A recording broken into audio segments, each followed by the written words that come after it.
Long ago, before this day's confusion did begin, throughout the stars did we go wandering. Distance was no barrier, and time it had no hope. Free to come and free to go. Free to come and free to go. Open up the book of stars. Open up the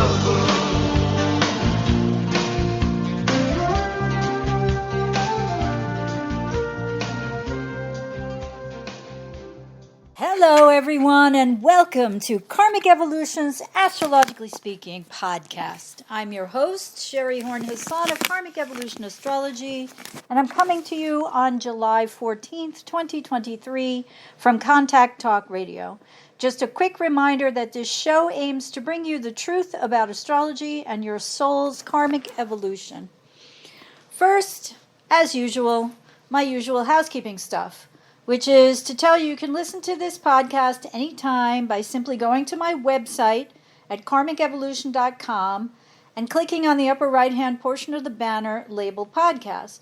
You can also find this podcast on all the major podcast stations, so you needn't, it's not imperative that you go to KARMICEvolution.com, but it's preferable.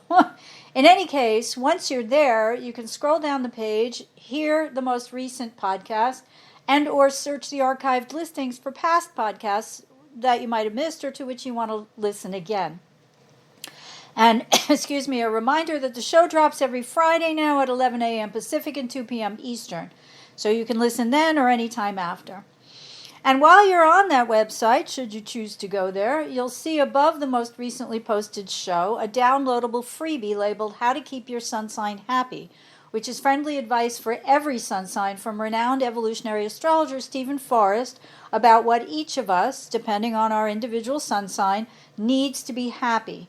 And this is based on an interview I did with Stephen a couple years ago, and he's given me permission to distribute it more widely as a means of promoting the validity of astrology in our lives. And yes, it will sign you up for my weekly Conversations About Consciousness astrology newsletter, but you can, of course, unsubscribe anytime.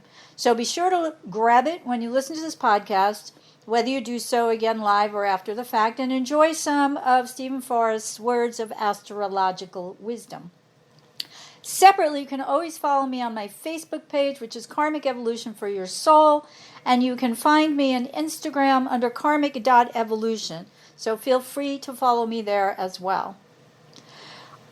Plus, I'm offering still my discounted 75-minute Karmic Evolution Natal Insight reading to podcast listeners only for $125. So if you're interested in astrology and want to learn more about the true meaning of your individual birth chart in order to gain greater consciousness about your soul's true mission and purpose during this lifetime, and you'd like to move from chaos to clarity about what might be holding you back from achieving your most cherished desires in the areas of greatest importance to you, perhaps it's your relationships or your career and job, your finances or your health, then this is the reading for you.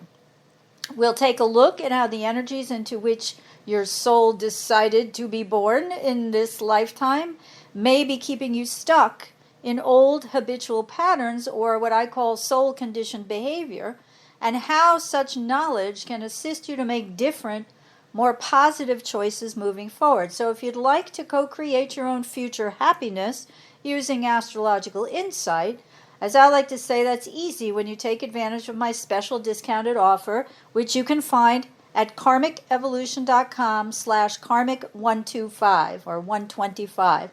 And again, as I like to say, conscious awareness has never been so easy or so affordable. And finally, before we launch into this week's Astro News You Can Use, I wanted to mention that my mentor, or one of my mentors, Stephen Forrest, is currently offering a 5-day immersive intensive in evolutionary astrology titled Cutting Through to the Heart of the Birth Chart at what he calls the prestigious Omega Institute in upstate New York. And I'm reading this from his website.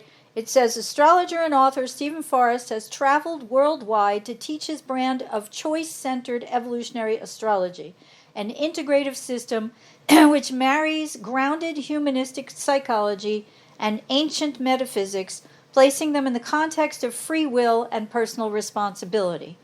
Anyone who has internalized the basic language of astrology will benefit from this 5-day workshop. Our aim will be to cut through the confusion that naturally arises as we contemplate the myriad number of signs and planets and make a beeline for the healing words that go straight to the client's heart and ring of pure, liberating truth. So to find out more about this intensive, and I am planning on being there, and or to register, check out Stephen Forrest's website at www.forrest, and that's Forrest with 2 R's, Forrest, astrology.com. All right, so let's get into this week's astro news you can use. Now, this past month, as I've mentioned before, we've been under the auspices of the June 17th and 18th Gemini new moon, which called us to reevaluate, adapt, and then pivot in terms of our relationships based on newly revealed information. Clearly, I've touched on this theme before, but as we wind down this monthly lunar cycle now in anticipation of the July 17th Cancer new moon taking its place, I do believe it bears repeating so that everyone understands the continuity between not only the themes of the outer planetary movements, but those of the faster and monthly ones as well. So a shorter cycle always fits into a longer one, and all are interconnected. This is my point. We might note that opinions began to shift when Saturn stationed retrograde in Pisces June 17th too, along with that Gemini new moon. And this was seen first through comments and events within the collective, especially those on a political level here in the U.S., as we began to gear up for our next presidential election on November 5th of 2024. So to that end, I've reviewed this lunar cycle as it's been happening. For example, when the July 3rd Capricorn full moon asked us to let go of emotional attachments to people, jobs, and things that may no longer hold the same value for us going forward, for reasons that may well vary from person to person or group to group. But again, this past month has primarily been a period of reevaluation of our partnerships. And when I say partnerships, I mean everything from significant other to those who we support in our during our election votes. You know, you get to choose what is most relevant to you. But during this particular past week, as we navigated July 9th's third quarter monthly lunar square of the Libra moon to the Cancer sun, we also experienced Mars in Leo quincunx to Pluto retrograde in Capricorn. And the next day, on July 10th, brought us a Mercury in Cancer opposition to Pluto and Capricorn too. So my point with this podcast is always to illustrate how heavenly energies manifest here on Earth, particularly through collective news examples. Since frictional aspects between Mars and Pluto always hold the potential for violence, it's no surprise that early on July 10th, as Mars entered Virgo, the sign of service, and Mercury was still in the sign of Cancer, representing the past, memory, mother, nurturing, and compassion, opposing Pluto's retrograde in Capricorn, and Capricorn being the sign of authoritarian parent, that we learned that Larry Nassar, the gynecologist who'd sexually abused so many young female Olympic gymnasts, had been stabbed multiple times in prison, where he's currently serving several consecutive life sentences for his depraved actions. And in a weirdly similar vein, the Boston Globe reported on July 10th that James Lewis, this is their headline, James Lewis, longtime suspect in 1982 Tylenol poisonings of 7 people, dies in Cambridge, officials say. And also on July 10th, the New York Times ran this headline: Turkey agrees to support Sweden's NATO bid, clearing main obstacle. And I quote from the article, "It was a sudden reversal just hours after Turkey's president said the EU must, quote, clear the way for Turkey to join before it would back Sweden's NATO request. This is a change of heart, more than likely based on some backroom wheeling and dealing, but now Sweden joins Finland as NATO's newest members, thus strengthening a Western alliance that had been weakened during the years of the Trump administration." Well, that may seem like a non sequitur. What I'm trying to point out is that, the Mercury-Pluto opposition, the Mars quincunx to Pluto is the violence, right? And since Mercury was still in Cancer, the violence in the case of Larry Nassar was presumably perpetrated in defense of women and girls, which is something that Cancer represents, right? But the Mercury-Pluto opposition also asked us to resist being coerced into believing things that are not true and to stand up against those trying to disempower us. So that's why I bring in the Turkey-NATO thing, because it's like he was trying to disempower NATO by refusing to vote to allow Sweden to enter the alliance. But what's important here is that the message of standing up against those trying to disempower us became especially prevalent when Mars, the archetypal energy tasked with defending and protecting those weaker than ourselves, entered service-oriented Virgo, while communicative Mercury entered loud and proud Leo on June 10th as well. Now, together, those two energies are meant to provide us the tools, both the courage and the momentum, to speak out about past pain and injustices felt by those suffering or those too weak or otherwise unable to defend and protect themselves. And that occurred as we approached the Cancer-Sun square. All of the above occurred as we approached the Cancer-Sun square to wounded healer Chiron in Aries on June 12th. No wonder, then, that also on June 11th, as the Sun-Chiron square waxed in strength, that the New York Times printed an op-ed by New York State Governor Kathy Hochul titled, "The Supreme Court Case That Has Me Worried for Survivors and for My State," which began, and here I quote, "When my mother turned 70, she had a unique birthday wish. Instead of a party or a cake, she told our family she needed our help to open a transitional home for survivors of domestic violence and their children. She saw this birthday present as the culmination of a lifetime spent fighting for survivors of abuse, a journey that began back in the 1970s when it was commonplace to use terms like battered women, and survivors had few places to turn. A few months after my mom's birthday, the Kathleen Mary House opened its doors, named in honor of her mother, Kathleen Mary, a survivor of domestic abuse." Now, the rest of the piece is about an upcoming case for which the op-ed quotes, "The Supreme Court will decide whether deadly firearms can flood the homes of domestic violence survivors. The case arrives at the court after a decision by the U.S. Court of Appeals for the Fifth Circuit in favor of abusers. The appeals court decided that the government cannot prevent an abusive individual against whom a court has issued a domestic violence protective order from possessing a deadly firearm." And Kathy Hochul continues by writing, "By striking down a federal law aimed at protecting survivors of abuse, the appeals court put forth an outrageous legal theory that claims individuals with domestic violence orders have a constitutional right to possess a gun." So as we know, gun regulations and issues of bodily autonomy, such as abortion and the equal rights of all genders, will clearly be on the ballot come November 5th of 2024. Now, I want clear on whether or not Kathy Hochul's piece was saying that the Supreme Court has decided to take up this case, but if so, presumably it'll be decided by the spring of 2024. And if that's the case, it may well add fuel to the fire of the opinions that have changed about who gets to select Supreme Court justices in the future by voters all across America by November 2024.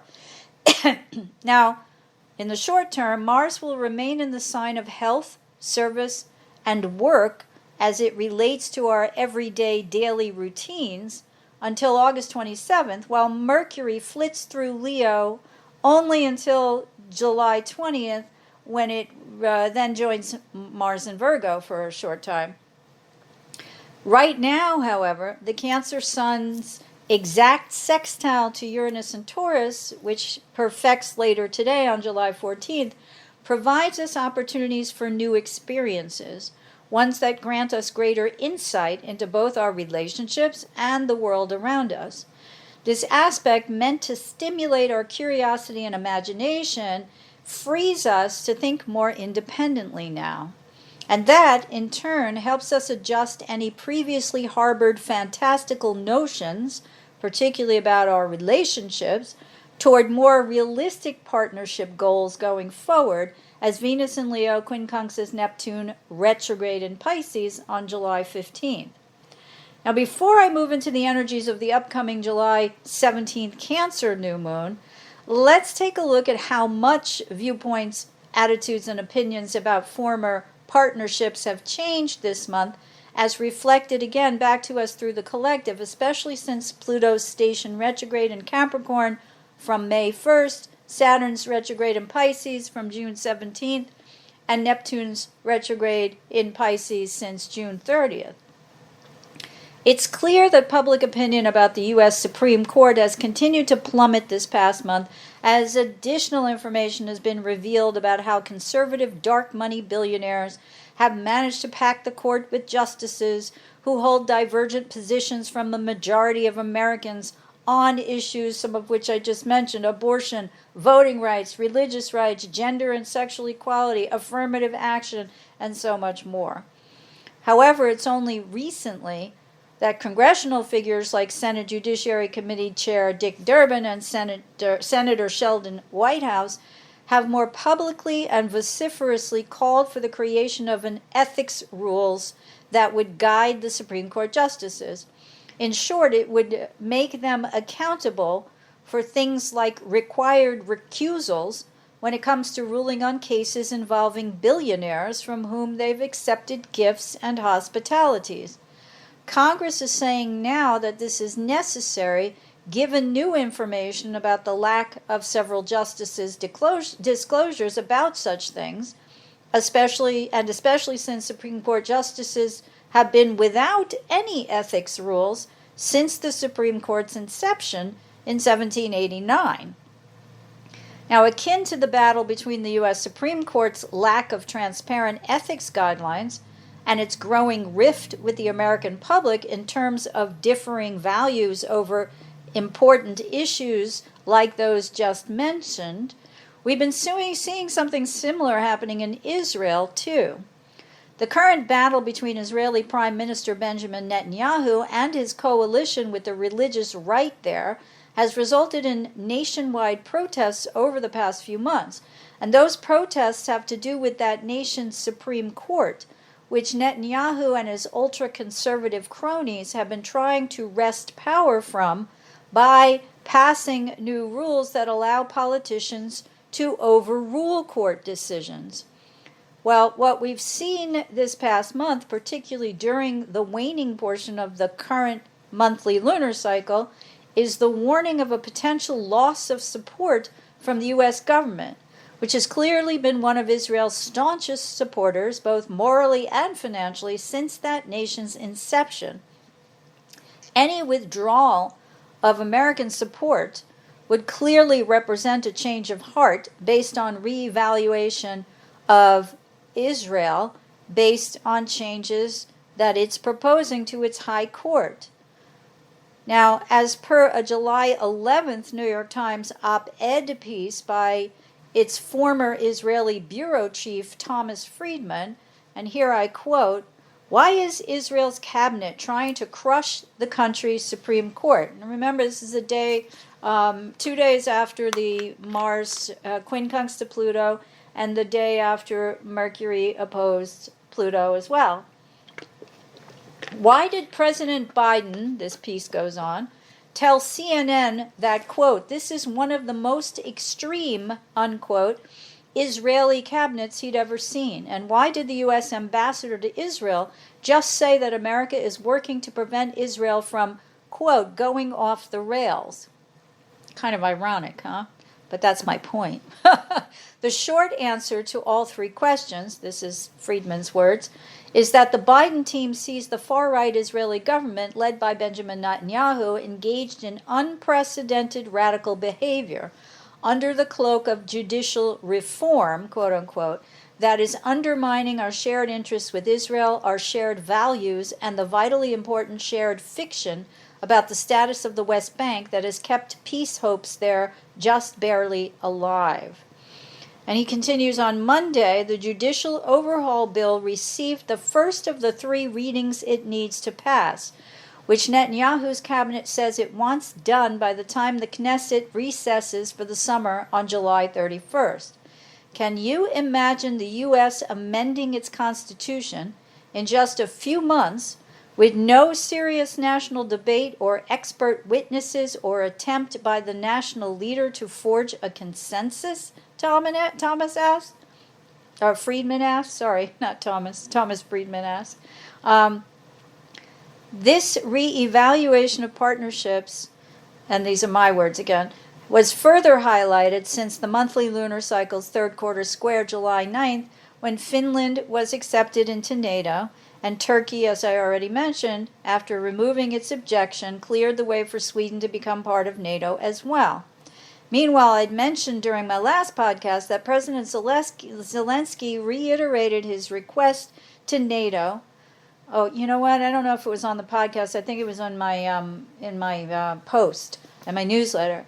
But Ukrainian President Vladimir Zelensky reiterated his request to NATO to accept Ukraine's plea to become part of the North Atlantic Treaty Organization at that June 9th waning lunar square. And his request has since been put on hold due to the fact that Ukraine, provoked into war by Russia, would necessitate defending, if it was part of, defending by its NATO allies, if it was technically part of NATO. And that would mean boots on the ground, which almost every NATO ally has stood way clear of agreeing to. They're happy, most of them at this point, to supply weaponry, and more of it as time has gone by since the start of the Russian invasion on February 24, 2022. But they draw the line at that. There are also other NATO requirements that Ukraine likely still has a ways to go to meet, but I believe these probably pale in comparison to changing any existing resistance based on the lack of popularity at home to placing NATO boots on the ground, should Ukraine successfully join the NATO ranks right now.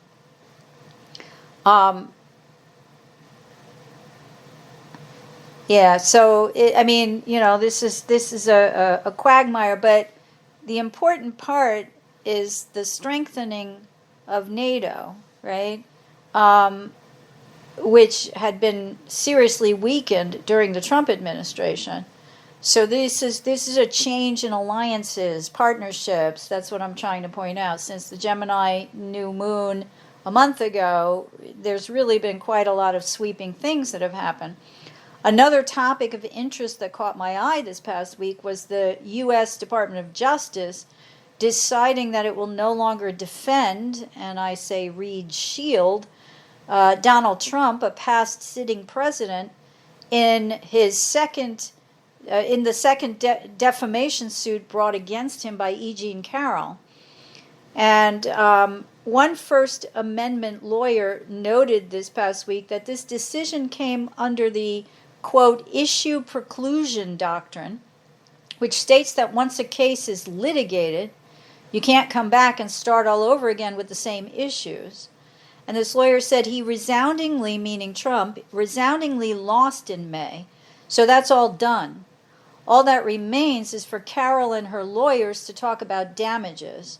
The second 2019 case, which is the one that's still on the docket now, is focused on Trump's statements then and after the recent case was litigated, meaning since Trump lost Carol's already litigated case where he was found guilty of sexual abuse and defamation to the tune of a total of $5 million, and all of that may lead to much higher damages than that $5 million already rewarded to Carol, this lawyer noted.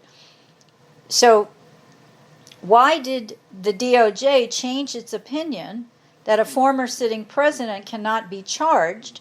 And if so, it would object to the charges, right? So in other words, it's the Biden administration's DOJ now, not that I'm saying Biden runs it like the GOP accuses him of, but it's, I think, long-standing tradition that, they need to protect anyone who was in the position of president, whether he's former or current. Now, according to former DOJ prosecutor Harry Littman, and here I quote, they point to the recent verdict that this is a personal grievance that's not job-related, because Trump's defense against the Carroll's second suit, or the first one too, was that he was protected because whatever he said that Carroll is claiming defamed her was related to his job as President of the United States. Now, a professor with the University of Utah's law school named Ronell Anderson Jones predicted, and here I quote, they'll go after punitive damages and try to get that damage amount high enough so that it will sting, seeking backward damages. But now that remember, everything's retrograde now. Pluto's retrograde, right? But now what we'll see is probably this trial and the damages in this trial probably doing the heavy lift. And that's as opposed to trying to ban Trump from utilizing his First Amendment right to say what he wants to in the future, which could be a fraught case to bring, according to this lawyer Jones. And the judge in this case, the E. Jean Carroll case, has set a trial date for January 24th. So we, meaning all astrologers and astrology enthusiasts, will be looking at Donald Trump for what's aspecting it by early 2024. So stay tuned. I've spoken about this in the past, and I'm dying to do a separate webinar just about Chiron and the fact that Donald Trump has a wounded Jupiter by virtue of his Juno Chiron Jupiter in his chart, because it's really been the cause since he gained the power of the presidency, but even before that, of his ability to wound the justice system. And we have seen that once he did gain the high perch of power as President of the United States, via the fact that he was able to completely turn the court to a conservative bent, or a mostly conservative bent, by his ability to appoint 3 Supreme Court justices. Now, that didn't happen without the machinations of powerful Republicans like Mitch McConnell and others, but it is now a fact nonetheless. And these justices, some of them like Amy Coney Barrett, are not quite that old, and Brett Kavanaugh, they're going to be here for a very, very, very long time. So this growing displeasure and rift between the American public, which used to respect the Supreme Court, but since the Taurus new moon back in May, and then the Gemini new moon in mid-June, our values, or how we value our partnerships, have drastically changed.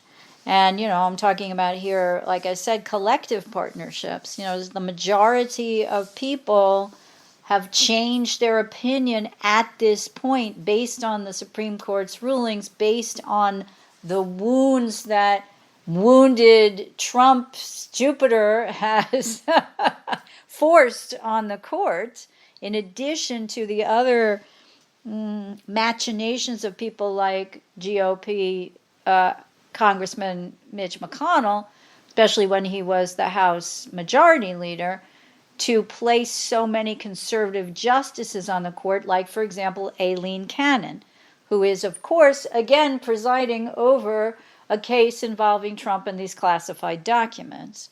So a lot of that, how that plays out remains to be seen. Okay, so let's turn now to the Cancer new moon, which will be occurring at 24 degrees and 56 minutes of Cancer at 11:32 a.m. Pacific time and 2:32 p.m. Eastern time on Monday, July 17th, at which time both luminaries will be waxing toward an opposition to Pluto retrograde in Capricorn and into squares to the transiting karmic nodal axis, which, as I am about to discuss, are regressing back into the Libra South Node, Aries North Node axis. So what's going on right now is that between July 12th, which of course was just passed 2 days ago, and July 17th, the day of the Cancer new moon, the transiting karmic nodes have begun regressing back into 29 degrees of the Libra South Node, Aries North Node axis.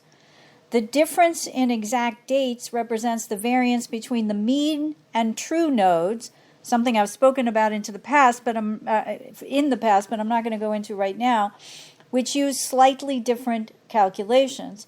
Either way, however, they're close enough together in time that there's, great meaning for the collective in this nodal shift, whether it's already taken place or whether it's imminent. And not all transits' effects are felt, especially because this one is a nodal shift, which is going to last 19 months. That you don't necessarily feel anything immediately at the shift. What matters more is that as the transiting nodes make this shift, they'll be squaring transiting Pluto, as I said, currently retrograde in Capricorn. Now, at this lunation, we're having a cardinal grand cross form. And the moon and the sun will be in the moon-ruled archetype of Cancer, which is the symbol of the Great Mother. The Great Mother represents the cycles of life. One of Cancer's archetypal mission is to feel safe and emotionally secure. As Stephen Forrest puts it in his book, Yesterday's Sky, Cancer represents, and here I quote, an abiding hunger to be safe, and that hunger is inseparable from a need to establish an emotionally secure place in the world. Physical and financial safety are part of it, but equally central is the feeling of heart safety that comes from committed intimacy. That could mean marriage or a similar bond, but it can also as easily mean deep, long-lasting friendship. The guardian angels smile when they see people feeling safe and stable enough to plant trees instead of seasonal marigolds, end quote. So since the moon and the sun are both waxing into an opposition to Pluto retrograde in Capricorn, an energy that, again, I previously described on past podcasts as one that's been spewing forth all of the rot at the bottom of what Pluto and Capricorn represents, which is business and reputation, greed, money, power, the shadow side, to name a few, at this lunation. So it behooves us to understand that our emotional safety may be threatened now by powers greater than us that have been unleashed the whole time Pluto's transited through Capricorn, starting in November 2008. Now, it doesn't take too much of a stretch of the imagination to remember the housing crisis here in the U.S. that threatened our entire banking system, and that also had an influence on the global banking system at that time. And Pluto and Capricorn's influence had the powers that be save the banking industry through financial bailouts but not the people whose houses became either worth less or worthless in the end. So you can feel the Cancerian nature of a lack of safety during this period of Pluto's transit through Capricorn, right? And now that Pluto's squaring the transiting nodal karmic axis, just as they're regressing back into Libra and Aries from Scorpio and Taurus, we can understand also how this lunation might represent a turning point in terms of mankind's evolutionary process. Now, yes, that is a lot to hinge on one small monthly lunation, but, a turning point is a turning point, and a lot of times when you look back in history, you say, oh, look, that's when it started. Now, I want to read to you some of what Stephen Forrest has said during a recent presentation on the nodal regression and also the relationship of Pluto squaring the nodes, or the energy of that. So I'm going to read you some of what he said and ask you to keep this in mind as we go forward, because Pluto will exact square the nodes, again, depending on whether you use the mean or the true, over the next 2 months or so, with certain exact points in August.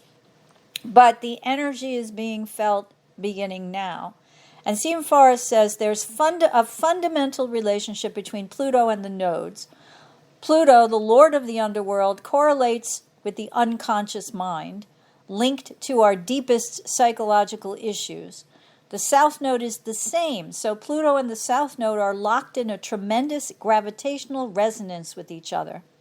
I always say whenever you see someone going through a big Pluto transit, always look to the South Node of the Moon, which will always be connected, bringing stuff to the surface. Even if there's no aspect between Pluto and the South Node, but that the aspect between Pluto and the South Node, which is what we're having now, suggests the karmic wave is breaking in a big way. And this gets off with a bang, since we have this massive Plutonian event right at the start. Pluto also brings its own themes. Pluto in Capricorn is a gigantic subject, but here are the high points. Every sign represents an idea in the mind of God that can be distorted. Capricorn at its best is morality and integrity. This is the sign that gives us the ability to do what we don't feel in the mood to do. We know we should do it, but we don't feel like doing it. And he says, when was the last time you were in the mood to resist a temptation? So in other words, a temptation would be the antidote to not having to do what you don't feel compelled to want to do anyway. And Stephen Forrest goes on, strength of character, morality, not just a sense of right and wrong, but the ability to stick to what you believe to be right. That's wonderful stuff. And he says that's part of the higher range of the archetype of Capricorn. But the shadow, he says, and I quote again, we internalize shoulds and moralities that are not really moral, not rooted in natural law. They're nothing but poisonous social custom. For example, for a long time it was viewed as immoral for two people of the same gender to be in love with each other. Gayness was viewed as a moral lapse, a weakness of character. We still find people who espouse that belief. Gayness was framed as a moral question. It was viewed as immoral, a failure of integration for people of two different. He's comparing it. I'm sorry, I'm confused here a little bit. He's saying that what was also framed as immoral was the integration of two people of two different races to come together within a relationship or a marriage, or people of two different religions, or even the concept that a woman should be anything other than submissive to her husband. Forrest continues, keep your word, be kind to children and animals. This is rooted in natural law. And bogus rules, Pluto in Capricorn has exposed all of this. The evolutionary work of surfacing these poisonous shoulds that need to go. And that's been ongoing, he says, since 2008. He says what's special about this period is that Pluto is squaring the south node. And we should think of all of the shoulds that are connected to the transiting karmic south node as it moves into Venus-ruled Libra. He says, this is what, Libra's shadow side is. And I quote, I should let this go. I shouldn't make a fuss or trouble anyone or be angry even if I'm hurt. I shouldn't upset anyone. I shouldn't say dirty words. It's immoral for me to express myself that way. These are toxic shoulds.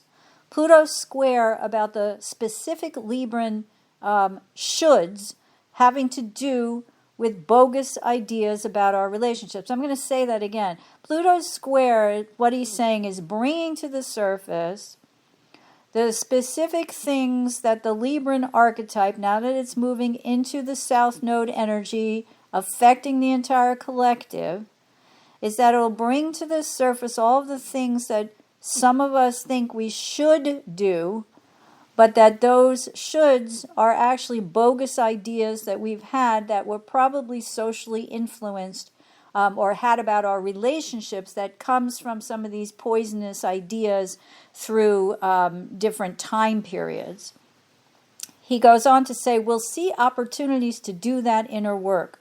Watch out for the inescapable principle we call synchronicity of complex personal situations coming up through the next several months.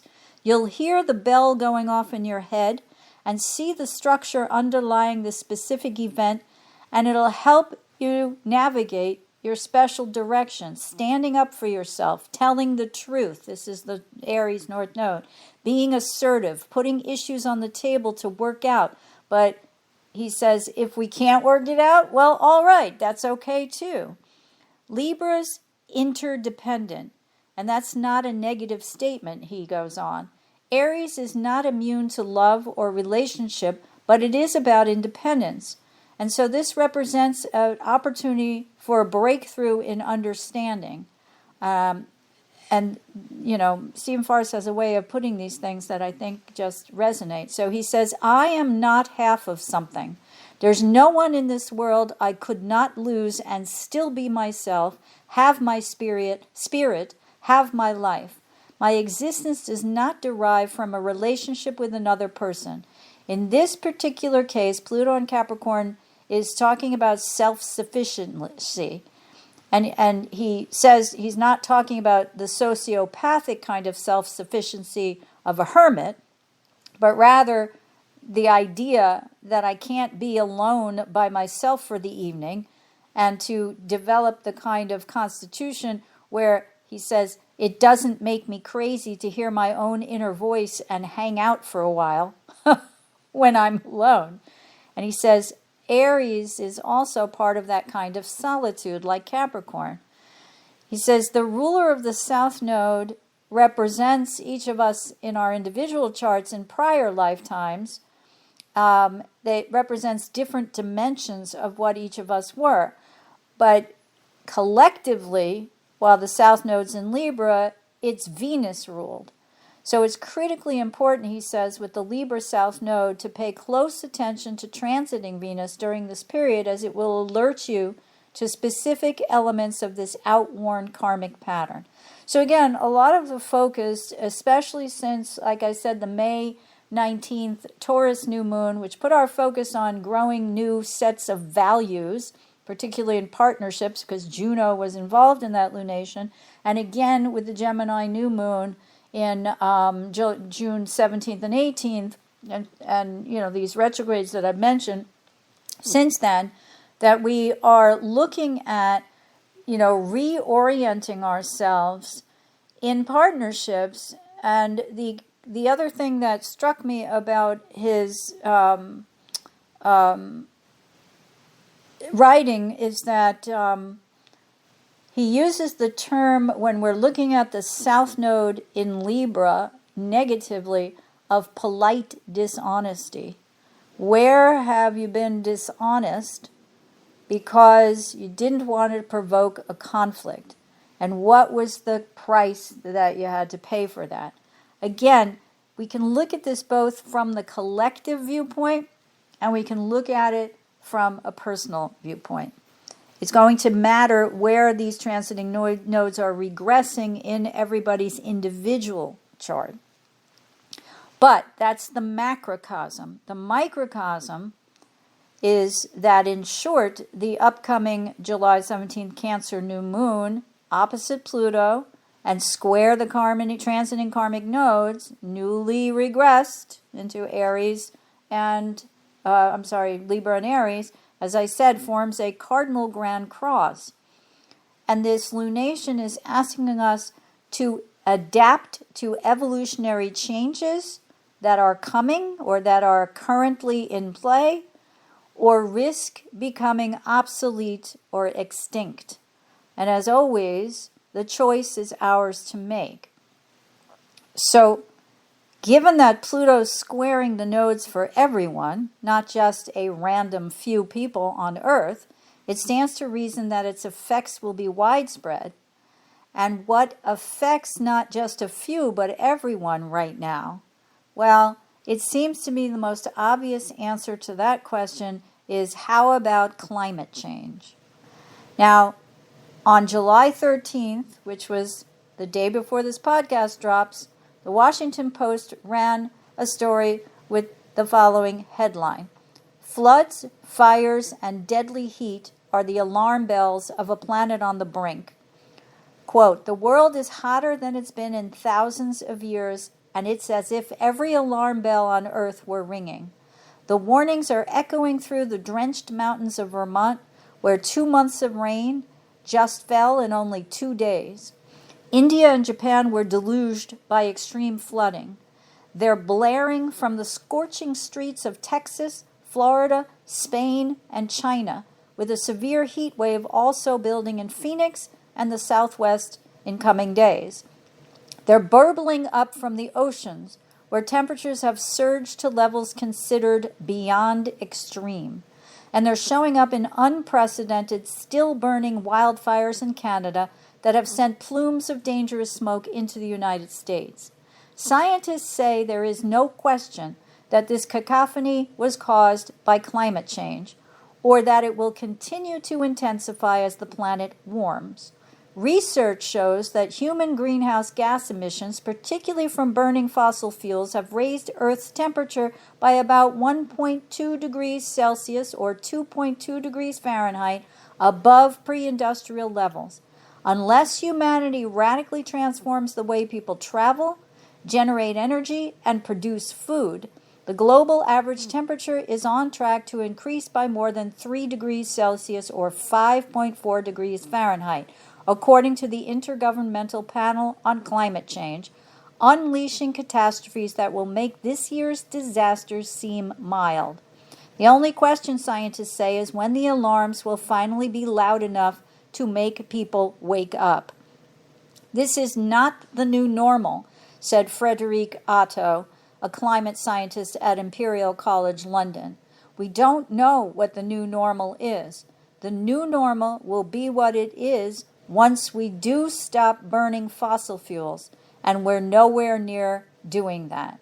Now, again, in the context of Pluto squaring the nodes at this Cancer new moon, the Cancer new moon being a protective energy, Mars having moved into Virgo, which is about service and protecting and defending those weaker and less able to defend and protect themselves, and Mercury in Leo, which wants to shout things out from the mountaintop, we have this alarm bell, synchronous, use of that word, right? Those words or that phrase. So it's just really interesting right now that I think we're at this turning point. There are other aspects happening at this lunation, but rather than go into those details, I really do think that this is far more important because, we can run, but we can't hide. We can go back into our Cancerian shells, but we're hit with the full force of Pluto's opposition. And Pluto, as I'm sure I've said before, always says change or be changed. You can go kicking and screaming or you can go willingly, but either way, you're going to go. So it's not about the going, it's about what is going to happen on the other side. And as Michael Luton, one of my favorite New York astrologers, likes to say, it's not what happens to you, it's how you handle it that counts. So we're all being asked at this lunation to stand up and empower ourselves by fighting back against the powers that be that have helped cause this climate change in the first place. And on a slightly different note, I noticed also that the New York Times printed on July 13th an article that says, and here's the headline, the FDA approves the first over-the-counter birth control pill in the U.S. Quote, the move could significantly expand access to contraception. O-pill would most likely become available in early 2024. And the article goes on, the Food and Drug Administration on Thursday approved a birth control pill to be sold without a prescription for the first time in the United States, a milestone that could significantly expand access to contraception. Think of that in the context of a Cancer new moon. The medication called O-pill will become the most effective birth control method available over the counter, more effective at preventing pregnancy than condoms, spermicides, and other non-prescription methods. Experts in reproductive health said its availability could be especially useful for young women, teenagers, and those who have difficulty dealing with the time, costs, or logistical hurdles involved in visiting a doctor to obtain a prescription. That means they're talking about lower income people or young people who may not be able to operate out in the open because of fear of their parents or other authority figures. And the article goes on, the pills manufacturer Perrigo Company, based in Dublin, how do you like that? Dublin, the Catholic country that was for the longest time anti-abortion, right? Said O-pill would most likely become available from stores and online retailers in the United States in early 2024. The company did not say how much the medication would cost, a key question that will help determine how many people will use the pill, back to my remarks about the underprivileged, but Frederique Wellgren, Perrigo's global vice president for women's health, said in a statement that the company was committed to making the pill, quote, accessible and affordable to women and people of all ages. Ms. Wellgren has also said the company would have a consumer assistance program to provide the pill at no cost to some women. So I think it's pretty clear that, you know, evolutionarily, shall we say, that we're not, the Pluto and Capricorn era, as it comes to an end, and as Pluto is clearly retrograding back through Capricorn not once but twice over the next year and a quarter at least, we're seeing some of what prevented us, as Stephen Forrest said, objections to social mores and social taboos like pregnancy out of wedlock and gay people getting married and people changing genders and all of that stuff, that this evolutionary push is on right now. So one can think about one's own life if one wants to take these, you know, these words to heart. I mean, the Cancer new moon has also Mercury in Leo square Jupiter in Taurus, which is a caution in a way to not overlook details. But both luminaries are also waxing into trines to Neptune, which shows an easy flow of compassion, especially as the two luminaries also are just past their squares to Chiron in Aries, and approaching not only their squares to the nodal axis, but to Aries, which will meet the North Node at some time in the near future, which I will talk about next time. But the interesting thing as well, which we'll talk about on next week's podcast, is that the Venus will be stationing retrograde, and Venus, as Stephen Forrest pointed out, is the ruler of the South Node. So we may go, I think, in conjunction with the fact that Pluto's retrograde, Saturn's retrograde, Neptune's retrograde, and Chiron will be stationing retrograde also on July 23rd, that when Venus stations retrograde on July 22nd and will be past the first quarter of, no, I'm sorry, will be approaching the first quarter of this new Cancer moon lunation cycle, we will probably revisit a lot of things that are related to all the things I talked about and more. The other thing is probably on the horizon, which is in line with some of what was mentioned, but the fossil fuels, transportation of food, the growth of food, as we are experiencing climate change, so many of the farmers around the world have depleted the aquifers under the earth. So we are, they are experiencing, like out west in the United States and parts of California, droughts. And, that is drying up the lakes and the rivers and preventing fertile, areas for agricultural products. And California, of course, is the 7th largest agricultural provider in the world. So, we're going to be talking more about these kinds of things. But the Cancer, Moon, and Sun coming together tell us to plant seeds of emotional security. So while all this is going on, we need to have the fortitude to stand up to the powers that be and empower ourselves through finding ways to emotional security, as Stephen Forrest mentioned in the parts that I discussed. It's like we want to get to the point where we can plant roses instead of seasonal flowers like marigolds or tulips. We want to be able to plan for the long term, but we are all having to go through the evolutionary process first to get to the other side. And that process is going to take a while. So buckle up, everybody, and thank you so much for joining me today. I do hope that you've, enjoyed this week's information helpful as you continue your karmic evolution in this lifetime.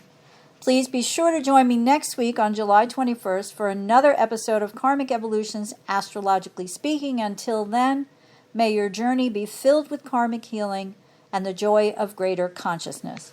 Namaste. Long ago, before this day's confusion did begin, throughout the stars did we go wandering. Distance was no barrier, and time it had no hope. Free to come and free to go. Free to come and free to go. Open up the book of stars.